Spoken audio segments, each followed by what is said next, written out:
اعوذ باللہ من الشیطان الرجیم بسم اللہ الرحمن الرحیم۔ ڈیئر اسٹوڈنٹس، السلام علیکم۔ بیٹے آج ہم سورہ انفال کے رکوع نمبر 3 کی آیات 26، 27 اور 28 پڑھیں گے، جو کہ آپ کے بک کے پیج نمبر 11 پہ ہے۔ بیٹا سب سے پہلے ہم آیات کا لفظی اور بامحاورہ ترجمہ پڑھیں گے، اس کی تلاوت کریں گے۔ اس کے بعد آیات میں جو مشکل الفاظ ہیں ان کے معنی آپ کو بتائے جائیں گے، جن کا یاد کرنا آپ کے لیے ضروری ہے، کیونکہ انہی الفاظ میں سے MCQs بھی آ جاتے ہیں۔ اس کے بعد یہ سبق کے اہم نکات بتائے گئے ہیں کہ کس طرح سے اللہ تعالیٰ نے جب مسلمان کمزور سمجھے جاتے تھے، اپنے آپ کو کمزور سمجھتے تھے مکہ میں، تو اللہ تعالیٰ نے کس طرح سے مدد کی۔ اور پھر اس میں سورہ انفال میں 3 قسم کی خیانت کا ذکر ہے، وہ ہم پڑھیں گے کہ وہ کون کون سی خیانتیں ہیں۔ اور سب سے اینڈ پہ جو ہے وہ مال اور اولاد کو بہت بڑی آزمائش قرار دیا ہے، وہ کس طرح سے یہ آگے چل کے ہم اس کے مفہوم میں سمجھنے کی کوشش کرتے ہیں۔ سب سے پہلے ہے آیت نمبر 26۔ بسم اللہ الرحمن الرحیم۔ وَاذْكُرُوا إِذْ أَنْتُمْ قَلِيلٌ مُسْتَضْعَفُونَ فِي الْأَرْضِ تَخَافُونَ أَنْ يَتَخَطَّفَكُمُ النَّاسُ فَآوَاكُمْ وَأَيَّدَكُمْ بِنَصْرِهِ وَرَزَقَكُمْ مِنَ الطَّيِّبَاتِ لَعَلَّكُمْ تَشْكُرُونَ۔ اب اس میں بیٹے جو مشکل الفاظ ہیں یہ سامنے اسکرین پہ باکس میں آپ کو نظر آ رہے ہیں۔ وَاذْكُرُوا اور یاد کرو، قلیل تھوڑے، مستضعفون کمزور سمجھے جاتے تھے، یتخطفاکم تمہیں اڑا نہ لے جائیں، فآواکم تو اس نے تمہیں پناہ دی، وأیدکم اور طاقت بخشی۔ اب اس کا بیٹے بامحاورہ ترجمہ ہے، اور اس وقت کو یاد کرو جب تم زمین مکہ میں قلیل اور ضعیف سمجھے جاتے تھے اور ڈرتے رہتے تھے کہ لوگ تمہیں اڑا نہ لے جائیں۔ اب اس میں اللہ تعالیٰ مسلمانوں کو اس وقت کی یاد دہانی کرا رہے ہیں کہ جب مسلمان مکہ میں موجود تھے۔ لفظ قلیل کا مطلب ہوتا ہے کم۔ اب وہاں پہ مسلمان جو ہیں تعداد میں بہت کم تھے، مسلمانوں کی تعداد ابھی بہت زیادہ لوگوں نے اسلام قبول نہیں کیا ہوا تھا، مسلمان بہت کم تھے اور ضعیف سمجھے جاتے تھے۔ ضعیف عام طور پر جو ہے ہم عمر رسیدہ لوگوں کے لیے لفظ استعمال کرتے ہیں، لیکن یہاں پہ ضعیف ان معنوں میں لیا جاتا ہے کہ مسلمان ہر لحاظ سے کمزور تھے۔ ایک تو تعداد نہیں تھی، اوپر سے ان کے پاس کوئی بھی جنگی سامان نہیں تھا، کھانے پینے کو یہاں تک کچھ نہیں تھا، بعض اوقات کھجور کھا کر پانی پی کر گزارا کرتے ہوتے تھے۔ تو یہ جو حالات تھے بہت مشکل وقت تھا مسلمانوں پر، اور اس پر مسلمان ڈرتے رہتے تھے کہ لوگ تمہیں اڑا نہ لے جائیں۔ اب مسلمانوں کے اندر یہ ڈر خوف موجود تھا کہ کفار جو ہیں، ابو جہل جیسا بندہ جس کے پاس بہت زیادہ جنگی سامان تھا، جنگی لشکر تھا، اب اس طرح کے لوگوں کو جب مسلمان دیکھتے تھے تو ان کے دل میں یہ ڈر تھا، یہ گھبراہٹ تھی کہ کہیں یہ لوگ مسلمانوں کو تباہ و برباد نہ کر دیں، انہیں شکست نہ دے دیں۔ تو اس ٹائم اللہ تعالیٰ نے تمہیں پناہ دی اور اپنی مدد سے تم کو تقویت بخشی، یعنی اللہ تعالیٰ نے پھر ہر طرح سے مسلمانوں کی مدد کی۔ اور یہ مکی حالات جو مسلمانوں کے بہت زیادہ مشکل تھے، پھر جب مسلمان ہجرت کر کے مدینہ گئے تو وہاں پہ پھر اللہ تعالیٰ کی طرف سے تمام نعمتیں ان کو ملی، ان کو ایک ہمت، حوصلہ، صبر ملا کہ جس سے مسلمانوں کو بہت زیادہ طاقت ملی اور پاکیزہ چیزیں کھانے کو دیں تاکہ تم اس کا شکر ادا کرو۔ اب یہاں پہ پاکیزہ چیزوں سے کیا مراد ہے کہ غزوہ بدر سے پہلے مسلمانوں کے لیے مال غنیمت حلال نہیں تھا، جیسا کہ بیٹے آپ نے سورہ انفال میں پڑھا ہے کہ یہاں پہ پھر مال غنیمت کی آیات نازل ہوئی تھیں جس میں مال غنیمت کو حلال قرار دیا گیا تھا۔ پھر ہمیں اس کی تقسیم کے بارے میں بتایا گیا کہ کس طرح سے جب مال غنیمت ہمیں ملے تو ہم نے اس کو تقسیم کرنا ہے۔ تو یہ اس چیز کا ذکر ہے کہ وہ پاکیزہ چیزیں، یعنی وہ ہمارے لیے جب مال غنیمت حلال ہو گیا، پاکیزہ بن گیا، تو پھر اللہ تعالیٰ نے کہا کہ اب آپ اس کو کھاؤ، اس کو استعمال کرو اور ساتھ ساتھ اللہ تعالیٰ کا شکر ادا کرو۔ اب اس کے بعد ہے بیٹے آیت نمبر 27۔ یا ایھا الذین آمنوا لا تخونوا اللہ والرسول وتخونوا اماناتکم وانتم تعلمون۔ لا تخونوا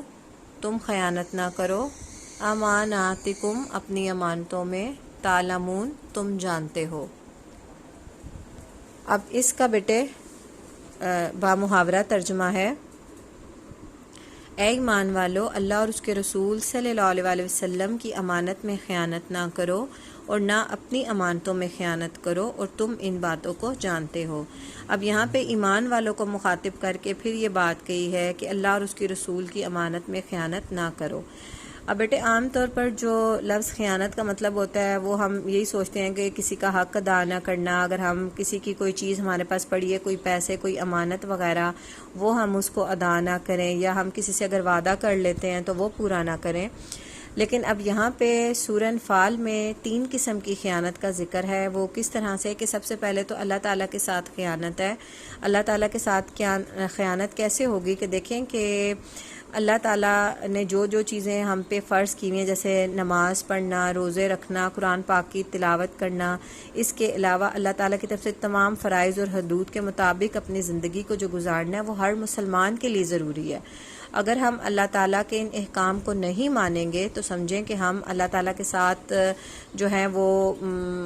اگر اللہ تعالیٰ کو حکم نہیں مانے تو سمجھیں ہم یہ اللہ تعالیٰ کے ساتھ خیانت کر رہے ہیں۔ اب اس کے بعد ہے کہ پھر رسول پاک صلی اللہ علیہ وسلم کے ساتھ خیانت۔ اب اسی طرح اللہ تعالیٰ کے حکم کے ساتھ ساتھ اللہ تعالیٰ کی اطاعت کے ساتھ ساتھ نبی کریم صلی اللہ علیہ وسلم کے بھی اپنی امت پر بہت سے حقوق ہیں، یعنی آپ صلی اللہ علیہ وسلم سے محبت کرنا، ان کا ادب و احترام کرنا، ان سے عقیدت رکھنا، آپ صلی اللہ علیہ وسلم کی سنت، ان کی احادیث کو ماننا، ان پر عمل کرنا، یہ جو تمام کے تمام حقوق ہیں ان کی ادائیگی بھی ہم سب پر لازم ہے۔ اور اگر کوئی بھی شخص ان میں کوئی کوتاہی کرتا ہے تو وہ سمجھے وہ نبی پاک صلی اللہ علیہ وسلم کے ساتھ خیانت کرتا ہے۔ اور اگر ہم یہ سوچیں کہ ہم اللہ تعالیٰ کی طرف سے دیے گئے فرائض پورے کر رہے اور نبی پاک صلی اللہ علیہ وسلم کا ہم حکم نہیں مان رہے، اس کی سنت کو نہیں مان رہے، تو یہ دونوں کے ساتھ خیانت ہوگی۔ کیونکہ یہ بھی بیٹے آپ لوگوں نے پڑھا ہے کہ جس نے اللہ تعالیٰ کی اطاعت کی اس نے نبی پاک صلی اللہ علیہ وسلم کی اطاعت کی، اور جس نے نبی پاک صلی اللہ علیہ وسلم کی اطاعت کی حقیقت میں اس نے اللہ تعالیٰ کی اطاعت کی۔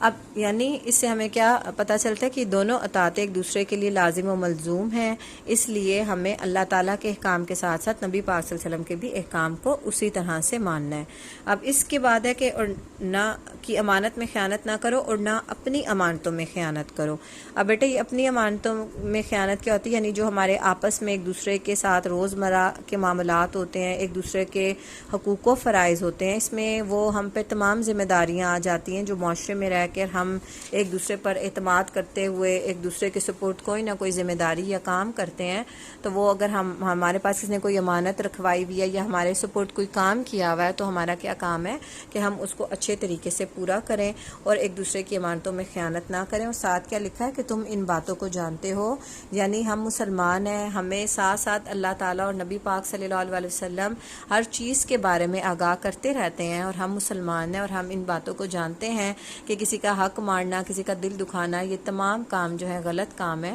اس لیے ہمیں ہر چیز کا دھیان رکھنا چاہیے کہ اللہ اور اس کے رسول کی اطاعت کے ساتھ ساتھ لوگوں کے حقوق کا بھی دھیان رکھنا چاہیے۔ اب اس کے بعد ہے آیت نمبر 28،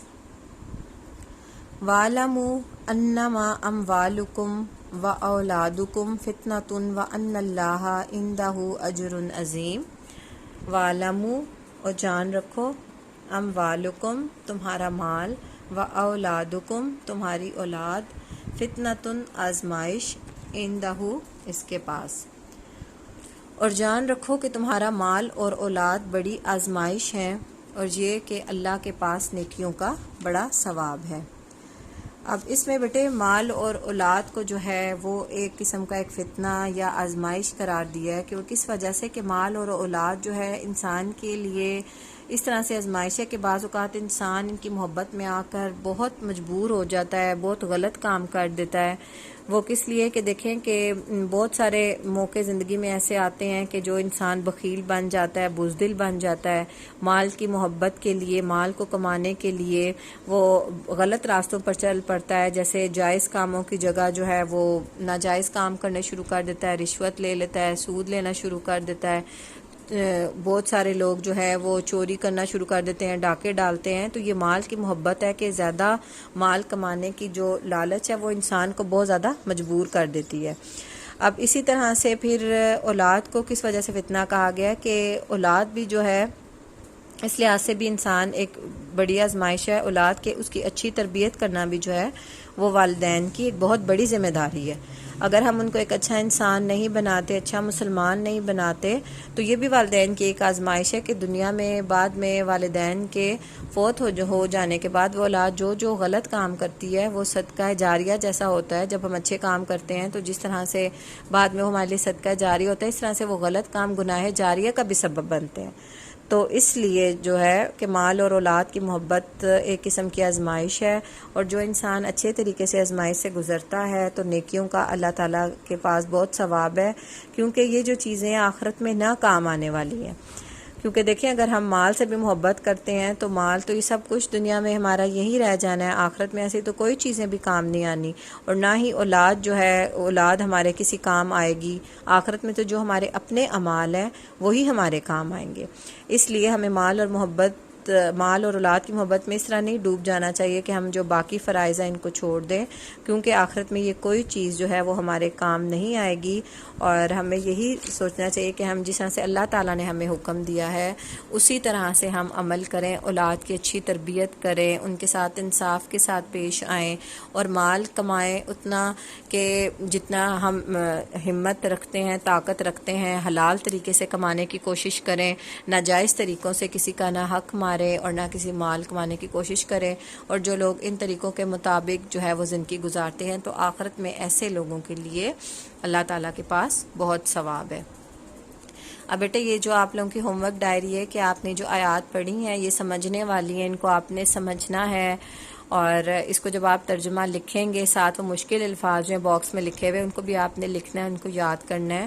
کیونکہ بیٹے مشکل الفاظ معنی یاد کرنے سے آپ کو ترجمہ یاد کرنے میں بہت آسانی ہوتی ہے۔ جب ساری آیات مکس ہو کے آ جاتی ہیں تو تب ترجمہ بعض اوقات بچوں کو بھول جاتا ہے، تو جب یہ آپ الفاظ معنی یاد کریں گے بیٹے تو اس سے ترجمہ یاد کرنے میں بھی آپ کو آسانی ہوگی۔